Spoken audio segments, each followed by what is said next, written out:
आप देख रहे हैं जन अदालत समाचार, जनता की बात जनता के साथ जन अदालत में। मैं इस वक्त बिहार विधान सभा के भवन के बाहर मौजूद हूँ। मेरे साथ युवा साथी चेतन आनंद जी हैं। ये किसी परिचय के मोहताज नहीं हैं। इनके पिताजी आनंद मोहन क्रांतिकारी साथी, जिन्होंने बिहार के नौजवानों को एक दिशा देने का काम किया था। इनकी माताजी लवली आनंद सांसद रहीं, एमएलए रहीं। अब उस हाल हुए चेतन आनंद जी हैं। कुछ मुद्दा है तो इस पर हम बात करेंगे। पहला तो हम जानना चाहेंगे कि आनंद मोहन जी का जो सज़ा का जो है, जिस कांड में वो शामिल भी नहीं थे, षड्यंत्र करके उनको फंसा दिया गया, उनका सज़ा का भी लगभग पूरी हो चुकी है। उनके लड़के हैं। आइए सर, इसके बारे में आप बताइए हमारे दर्शकों को। देखिए, सज़ा तो पूरी हो गई है और ये मुख्यमंत्री ही थे ना जो उस समय जब ये हुआ था पूरा कांड, तो जाकर के बोले थे आनंद मोहन जी निर्दोष हैं। मिलर हाई स्कूल की घटना भी हुई, उधर भी जाकर के इन्होंने जो बोला कि आनंद मोहन जी जो हैं उनको निकालने का सारा हम प्रयास कर रहे हैं। लेकिन ये सब झूठों की सरकार है, झूठ बोलती है। हाँ, झूठ के अलावा इनका जो है कोई कमाई नहीं है। हाँ, और आज इन लोगों ने साफ तौर पे ये कह दिया कि आनंद मोहन जी को ये लोग निकालने में कोई इंटरेस्टेड नहीं है। हाँ, कम से कम जनता में ये मैसेज गया। हाँ, और हम लोग तो लड़ाई लड़ने वाले लोग हैं, लड़ते रहेंगे। हाँ, कम से कम ये तो क्लियर हो गया कि इन लोगों की कोई मंशा नहीं है, कोई इन लोगों का जो है फॉल्स होप जो हमारे लोगों में था कि ये लोग आनंद मोहन जी को निकालेंगे, कम से कम वो आज ख़त्म हुआ। लेकिन हाँ, लड़ाई से ना कल डरे थे ना आज डरे हैं। एक चीज़ सर, तो आप ये बताइए कि अब आगे आप कौन सा रास्ता अख्तियार करेंगे? देखिए, हम जनता में जाएंगे। हाँ, सरकार बदलेगी, रास्ता खुद ब खुद निकलेगा। क्योंकि सुप्रीम कोर्ट और हाई कोर्ट दोनों ने ये बात बोली है कि बिहार सरकार को जो है ये विशेषाधिकार है कि वो किसको छोड़ सकता है और किसको नहीं। अभी सर देखिए, आप लोग विरोधी दल में हैं और आपके जो प्रतिपक्ष के नेता हैं लगातार मुद्दा उठाते रहते हैं और ये इनका आरोप रहा है कि प्रशासन के लोग जो हैं बेलगाम हो गए हैं। 2-3 घटनाएं का मैं जिक्र करना चाहूँगा। एक झंझारपुर व्यवहार न्यायालय में दरोगा ने घूस करके जज की पिटाई कर दी। वो भी लगभग मैनेज के कगार पर है मामला। दूसरा मामला हुआ कि बेनीपट्टी में, उसी मधुबनी में बेनीपट्टी में एक पत्रकार की जलाकर हत्या कर दी गई। अभी तक कोई कार्रवाई नहीं हुई। मुजफ्फर अभी बहुत सारे लोगों का एक कैंप लगा करके बिचौलिया के द्वारा कैसे कैसे करके आँख का ऑपरेशन किया गया, उसमें बहुत सारे लोग का आँख खराब हो गया। और अभी कल की घटना है कि वो मंत्री के गाड़ी को रोक दिया गया और डीएम और एसपी के गाड़ी को पार कराया गया।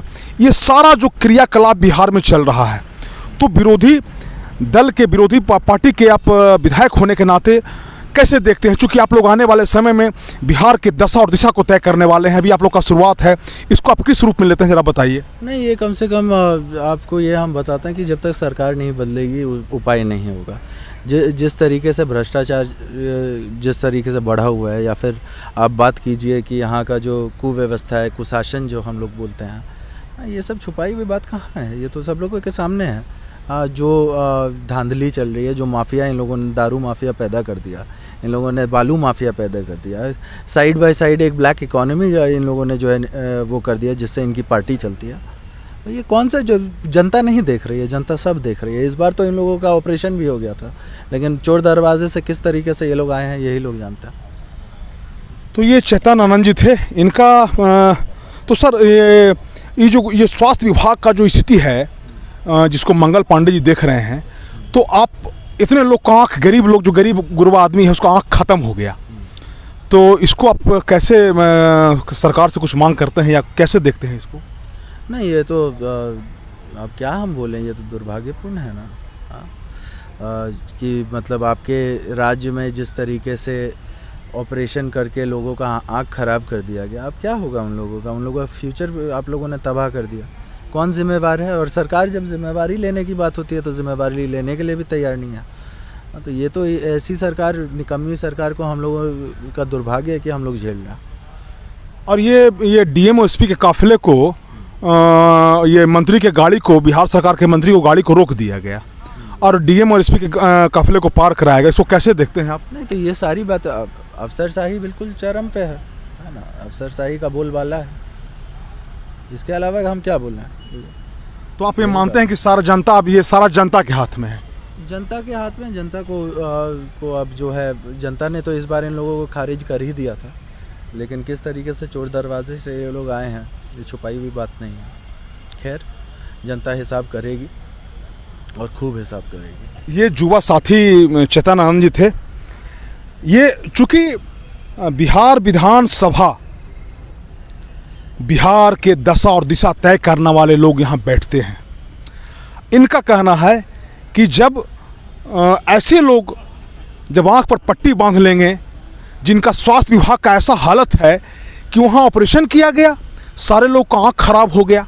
अभी हमारे क्रांतिकारी साथी सतीश भाई मखदूमपुर से विधायक हैं राष्ट्रीय जनता दल के, वो बता रहे थे कि उन लोगों को मुआवजा दिया जाए। उन लोग का आँख तो नहीं लौट सकता है, उन लोग का जीवन खराब हो गया। ऐसे डॉक्टरों पे क्या कार्रवाई होगी, ऐसे अस्पताल कर्मियों पे कार्रवाई होगी। चेतनानंद जी का कहना है कि जब हमारे पिताजी का जब ये सज़ा पूरा हो गया तो इसे बिहार सरकार पहल करके उनको बाहर लाने का प्रयास करना चाहिए, लेकिन आज इन्होंने स्पष्ट कर दिया कि सरकार की ऐसी कोई मंशा नहीं है कि उनको बाहर किया जा सकता है। ये वही जगह है, देखिए बेनीपट्टी में हम प्रयास करेंगे अपने कुछ और साथियों से, युवा साथियों से जो विधायक हैं। बेनीपट्टी में एक अविनाश झा और पुदीनाथ झा पत्रकार की जलाकर हत्या कर दी गई, निशंस हत्या कर दी गई, लेकिन अभी तक वहाँ कोई किसी की गिरफ्तारी नहीं है, कोई कार्रवाई नहीं हुई है। तो ये सरकार कैसे पोस्चरिंग करती है, सरकार कैसे चल रहा है। इनका कहना था कि सरकार ने ऐसा व्यवस्था किया है कि एक पैरेलल इकोनॉमी खड़ा हो गया, दारू माफिया और शराब माफियाओं ने, वो वैसे लोग सरकार को प्रभावित कर रहे हैं और इसमें गरीब और मासूम जनता पिस रही है। कैमरामैन संजय के साथ मैं बाबा शिवाजी, बिहार विधानसभा परिसर से। धन्यवाद।